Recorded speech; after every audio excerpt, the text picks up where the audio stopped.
Welcome to your Healing Place podcast with Linda and Mindy. It is our desire to address common concerns of how abortion and faith intersect in order to validate the emotional pain and grief that abortion can bring and give hope that recovery is possible.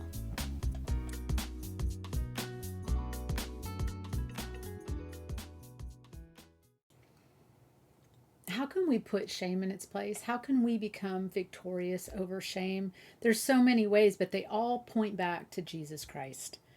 Psalm 25, 2-3 reads, "O my God, I trust in you. Let me not be ashamed. Let not my enemies triumph over me. Indeed, let no one who waits on you be ashamed. Let those be ashamed who deal treacherously without cause." There's some interesting words here that tell us and insights that tell us how we can overcome shame. And one is by trusting in Jesus Christ, giving your life to Him, trusting Him that He is Lord and He knows what's best for us. But the other one is found in the word wait, where it says, "Let no one who waits on you be ashamed." It's a prayer and a plea, but it's also a truth. And that word has such a really deep and rich meaning, the word in its original language. And just by way of disclaimer, I'm no theologian, but I have a Bible app. And the Bible app that I have allows me to look at those words and what their original meanings meant. And when I look up this word, it means to bind together. It means to look for, to hope for, to expect, to look eagerly for, to endure, to linger for, and to look for patiently.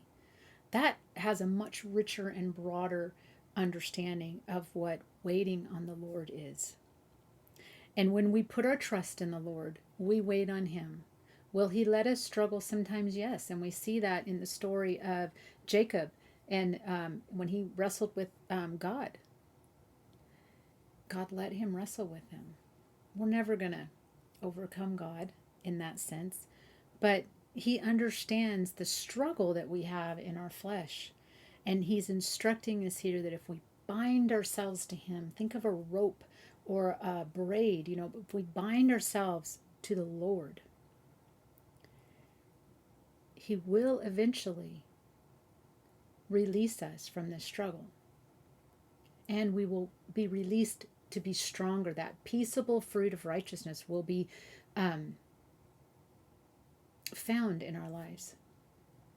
We will be able to now point back to Him or up to Him or forward to Him. Whatever your position here is, we will be able to point others to Him and say, look what Jesus has done for me. And because we are now stronger than we were before, we can have more confidence in our faith, assurance of who God is and and He always shows up. Our timing is different. We have a different time schedule than He does. But He always shows up, and He always shows Himself strong on behalf of those whose hearts are loyal to Him. So if you're struggling today with shame because of a past abortion, I encourage you to put your trust in the Lord, turn your heart to Him, bind yourself to Him, learn about Him, know who He is, and as you're doing so, expect Him to come and to answer you and to give back to you. Linger in His Word.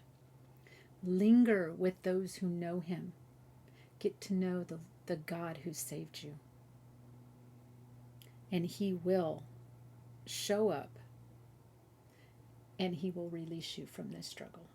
And then He's going to use your story for something great.